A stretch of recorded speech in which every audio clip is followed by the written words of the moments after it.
Trump and Elon might be beefing over the big, beautiful bill, but the Trump economy is trucking along. We'll have Jim Rickards break down the great American comeback. I'm trusting in the plan, Jill, or maybe I'm just trying to calm everyone down after yesterday's fiasco. Well, speaking of plans, Marco Rubio and J.D. Vance are looking ahead, and it's not just 5 years, 10 years, but actually 20 years into the future for the MAGA agenda. Yeah, I can imagine the CNN headline as Trump announces 2044 campaign, but in actuality, they're talking about some of the most important issues that anyone's talking about anywhere.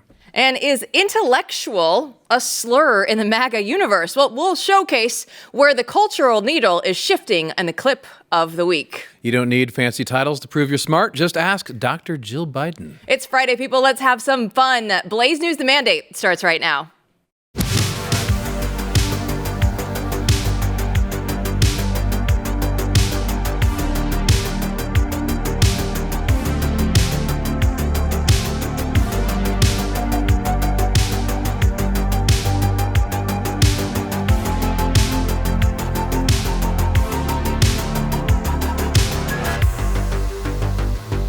Good evening, Patriots. I'm Jill Savage, joined as always by Editor-in-Chief Matthew Peterson. Great to be here, Jill. This is a weekend where I've been thwarted twice in a row, but I hope to get out on the water tomorrow. Well, there is a big fight going on in D.C. right now. It's anything but beautiful. We'll get into all of that. But first, let's start with the tariffs, because we know they're already in place. They're already having an effect on the trade deficit and GDP. Let's take a look at Rick Santelli breaking it all down.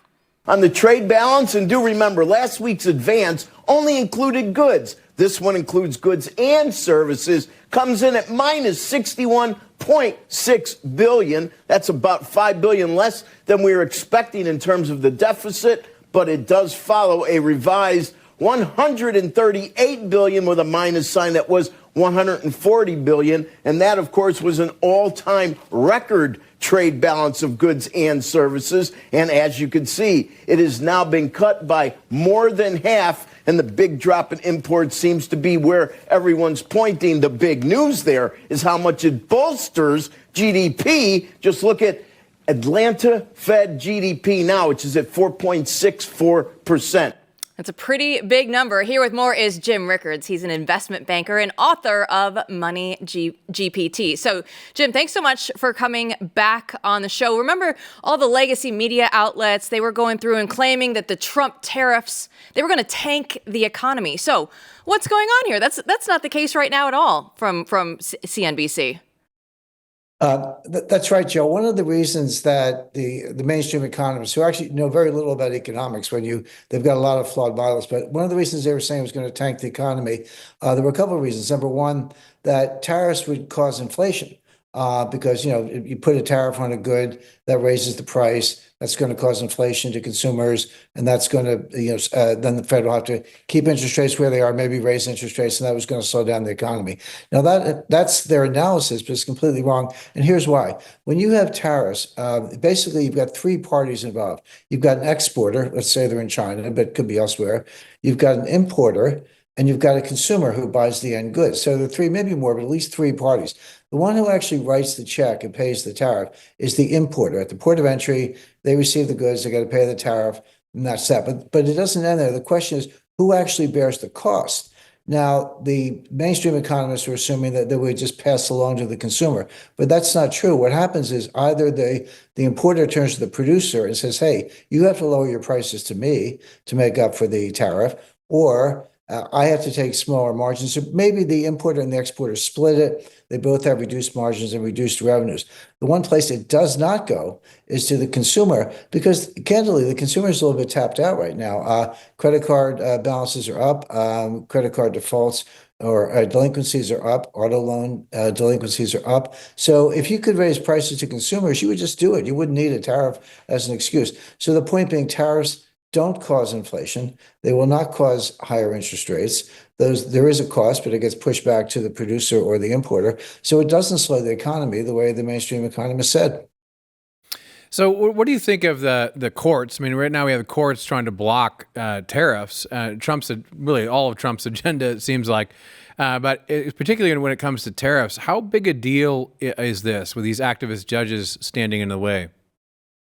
Well, in the short run, it's a big deal. In the long run, Trump is going to prevail. I should admit that in addition to being an economist, I'm also a lawyer, and I've studied this. The White House relies on something. It's a clunky name. It's called the International Emergency Economic Powers Act of 1977. So it's called IEEPA for short. Funny name, but that's a very powerful law. So that's what Trump is relying on. Now, here's the thing about IEEPA. I mean, I've read it. I've worked closely with it. I did a lot of this kind of work for CFIUS in the intelligence community. It was one of my specialties. It gives the president extraordinary powers. I call it dictatorial powers in the good sense of dictator. In the Roman Republic, it was actually in office. He had a 2-year term limit, and they called you in to deal with emergencies. Well, that's what we have here is an economic emergency. So basically, Trump has extremely broad powers. Now, you have this International Trade Court. Now, one of the federal district courts have said, the president has exceeded his power because if you read the statute, I've read it many times, it doesn't actually mention the word tariffs, but it doesn't have to. It says the president can have authority to do, seizes, freezes, basically do anything, block imports, block acquisitions of U.S. companies, take over U.S. companies, with compensation, extremely broad powers. The fact that it doesn't mention the word tariffs doesn't mean that tariffs would not be included. But here's the real point, Matthew, about why the courts are way out of line here. In the statute, there is room for, they're actually, they specify congressional oversight. Meaning if the president uses this power, which he has many times, by the way, Biden administration used it all the time. All the sanctions on Russia would come under the same statute. But if the president uses the power and the Congress decided he has gone too far, within 60, I believe 60 days, the Congress can pass a resolution undoing what the president does. So your checks and balances are built in. The executive has extremely broad power, and the Congress has an ability to stop it if they don't like it. The courts have nothing to do with this. So the courts, both the International Trade Court and the District Court, were way out of line intervening on this. I'm confident that the Circuit Court, they've already stayed the application of this, and even if it goes to the Supreme Court, that Trump will prevail. But I agree with you. It's just one more example of these rogue, liberal, progressive, out of control judges telling the president what to do. But this, of all the statutes I can think of, this one gives the president some of the broadest authority I've ever seen. Yeah, I mean, I love what you say there. I mean, the hope that I have is that actually as these decisions do get slapped down, and I think a lot of them will, that it resurrects Congress. Even if I disagree with what, Congress is doing, they don't really do much. So it'd be great, in this example you give, if, okay, you disagree, like, let's see you take some action.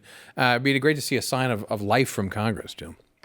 That's right. And by the way, even if the courts are right, I don't think they are right. I just want to be clear about that. This is going to get overturned. But even if they were, there are 5 other statutes, at least, that allow the president to do this. IEEPA 1977 came in during the Carter administration. That was an update on something called the Trading with the Enemy Act of 1917. Woodrow Wilson used that in World War I to basically nationalize half the U.S. economy. So it's like, hey, you don't like IEEPA? Fine. With congressional oversight? Fine. Let's go back to the Trading with the Enemy Act of 1917. It's still on the books. FDR used it to confiscate gold in 1933. I mean, I don't know who the enemy was in 1933, probably the American people. But my point is, there are numerous other statutes the president can use. So the president's going to win on this. It's just going to take a little time to sort it out. All right. Well, unless you've been living under a rock, everybody knows that Elon and Donald Trump, they were battling it out online. Now, Jim, I know you've war game things for the Pentagon before, so you can see past the first few moves. So do that for us with the Elon-Trump dynamic. How do you think this is going to potentially hurt the agenda moving forward, and what is at stake here? I don't think it will hurt the MAGA agenda or the White House agenda. It's not going to slow down the what do they call it, the big beautiful bill or beautiful big bill, whatever it is. It's not going to slow that down. Trump is going to prevail. Candidly, I almost feel a little bit sorry for Elon Musk. He ends up as what they call the man without a country. He alienated the left and the progressives by hanging around the White House in Mar-a-Lago and being friends with Trump. Now he's alienated the MAGA group. Because he's, criticized Trump, he's called for impeachment, et cetera. So he's got no constituency left because he's alienated both sides. It does go to show that, look, I'll give Musk credit. He's some kind of genius, hard to know what kind, but he's some kind of genius, enormous industrial and technological accomplishments, and the world's richest man. Okay, that's 3 for 3. But he was kind of a little bit like Trump in his first term. He doesn't know Washington. Trump knows Washington now. because he's been elected twice, and he's well, I would say 3 times if you count 2020, but he certainly put a great team together, and he learned some lessons in the first term. Musk comes in, he doesn't understand Washington, doesn't really know how it works, and I say he's alienated both sides. The other thing is, either Elon got really bad advice, where sometimes when you're that rich and that powerful, your associates are kind of afraid to speak up to you. They just they're kind of yes men. I mean, holding the astronauts hostage was a really stupid move. He could have done a lot, to advance his position without saying, we're going to take a Dragon, that's a spaceship, SpaceX offline, decommission it, and strand the astronauts. He reversed course on that today. So I guess someone finally got through to him and said, why are you holding astronauts hostage? Everyone loves astronauts. And by the way, they're people. We should care about them. So a little bit emotional, a couple of dumb moves on Elon's part, but Trump's going to win. I actually thought Trump was very restrained. Yeah, there were back and forth postings on X and name calling and all that. But Trump was the one who was kind of, trying to calm things down. Musk was a little bit out of line. So Trump's going to prevail. It's not going to derail the agenda. The loser in this, at least in the short run, is Musk. But I do expect that they'll kind of kiss and make up at some point. That would be great. I think a lot of people in the audience would like to see that happen. I don't see how any way around it, really. There's a way in which they sort of need each other, or Musk needs a country, as you say. It was very unfortunate. I mean, I almost wish that Trump hadn't even said anything, publicly, but I certainly understand why he did. He just kind of let the autistic child go rant for a while, and I think he would calm down. But we will see. What about? I think that the big beautiful bill is moving forward regardless, and I don't want this to be a referendum on the big beautiful bill. I think that everyone is sort of prudentially like, yes, this needs to pass. We need to fund the agenda. But there is the larger issue, right, that Elon wasn't all wrong about, and that is spending in general. We all know that we're spending like drunken sailors. It was ironic that, Elon had to go out this way, really mouthing a talking point that comes from 70 years of people on the right, right? I mean, it was sort of interesting. Let's take a look at, his extreme version of this. Because if the country goes insolvent, if all the money is just spent on paying interest on debt, there's no money left for anything. Yeah. So that's the reason I'm doing this, is because I was looking at the big picture here, and it's like, man, our debt's getting out of control. The interest payments, the interest on the national debt now exceeds the entire Defense Department budget. It's $1 trillion a year in Yes. interest, just to carry the money that we owe is $1 trillion a year. Yes. That is unbelievable. And rising rapidly. A country is no different from a person. The country overspends, country goes bankrupt. Same as a person who overspends goes bankrupt. So it's not like optional to solve these things. It's essential. We're going to go bankrupt. Yes. We are. So look, outside of the big, beautiful bill, big picture, I mean, you've been talking about this for a while now. I mean, how close are we to that point where interest payments alone break us? Well, they actually won't. I mean, Musk has a valid criticism about spending and deficits being out of control. The question is, what is the definition of being in control? And Musk said something that was just dead wrong. He said, a company goes bankrupt, spends more than they make, they go bankrupt. A country's the same way. Country's not the same way. I mean, they're different. He's right about a company. I'll leave that to him. But it shows that really smart, really rich people don't understand monetary policy and fiscal policy. So here's the best analysis, Matthew, and I hope I don't sound heretical, but deficits don't really matter unless you put them in the context of growth. The national debt doesn't really matter unless you put it in the context of GDP. So you can't just say, oh, it's 38 trillion. It's a big number. Yeah, it is a big number. The question is it scary or not? Is it dangerous or not? And to answer that question, you have to compare the debt to GDP. Now, right now, it's at an all-time high. That's a bad thing, and it impedes growth, and we need to fix that. So I agree with that. You have about $38 trillion of debt, and GDP is about 27 trillion.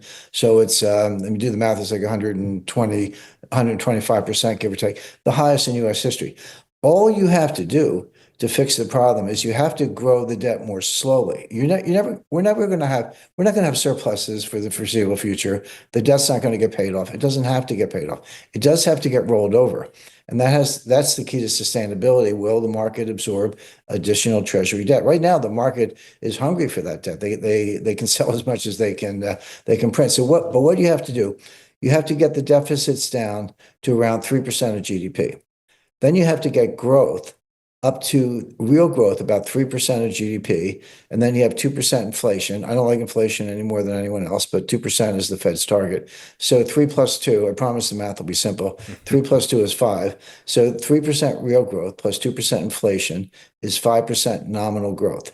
And in this analysis, you look at the number, it's a nominal analysis. So if the deficit and additional debt is growing at 3% a year, and the economy is growing 5% a year, 3 real plus 2 nominal.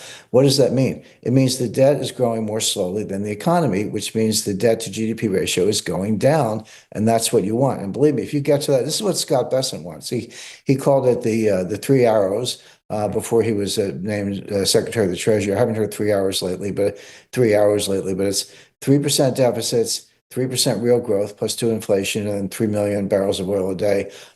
He called it the 3 hours. If you can do that, the markets will cheer. The Treasury will be able to sell all the debt they want. Now, it's not easy. The math is easy. Doing it is not easy. But my point is, you're never going to pay off the debt, and you're not going to make the deficits go away. You just have to grow deficits more slowly than you grow the economy, and that will solve the problem. So, Jim, I love all that. Now distill that down for all the normies in the audience that say, all right, but like, I feel like the system's rigged against me. Like, what can I do? This debt is out of control. What's the best way for them to go through and survive, if not even thrive, for what's coming next? Right. I'll answer the question, Joe, but people will just roll their eyes. The best way is diversification. Everybody goes, oh, we know that, diversification, yeah. But they actually don't know what it means. People say, I've run into people, well, I'm diversified. I've got 50 stocks in 10 different sectors, semiconductors, minerals and mining, consumer non-durables. I'm fully diversified. And I say, no, you're not. You may have 50 stocks in 10 sectors, but you have one asset class. It's called stocks. And when they go down, they're all going to go down together. So that's not diversification. Have a slice of stocks, sure. Have a considerable slice of cash. Warren Buffett has $325 billion of cash, the most ever at Berkshire Hathaway. Why do you think he has $1/3 trillion in cash? Because he can see what's coming. Have a slice of gold. I recommend 10%, seasoned to taste. And gold is an inflation hedge, but that's not the main reason to have it. Gold is what I call the everything hedge. It hedges inflation, also hedges geopolitical risk, social breakdown, potential for war, hedges a lot of things, and it belongs in every portfolio. And then, have your alternative, Treasury notes, a 10-year Treasury note. They've been going down in price lately. When yields go up, prices go down. It's, like a seesaw. So lately, 10-year Treasury note yields have been going up, but they're probably close to a cyclical peak, and they're going to start to go down. So you can have big capital gains on your 10-year Treasury notes. If that's a little too volatile, look at the 5-year or the 2-year note. So Treasury notes, cash, gold, and some stocks. I like defense and energy and a few other sectors. That's a diversified portfolio, and that will serve you very well. Not just a 60-40. I like it. Jim Rickards, always one of the best voices out there. Thanks so much for joining us tonight. Well, don't go anywhere. When we come back, it's going to be some of our other favorites in Washington, D.C. We'll have Chris Bedford and Rachel Bovard right after this.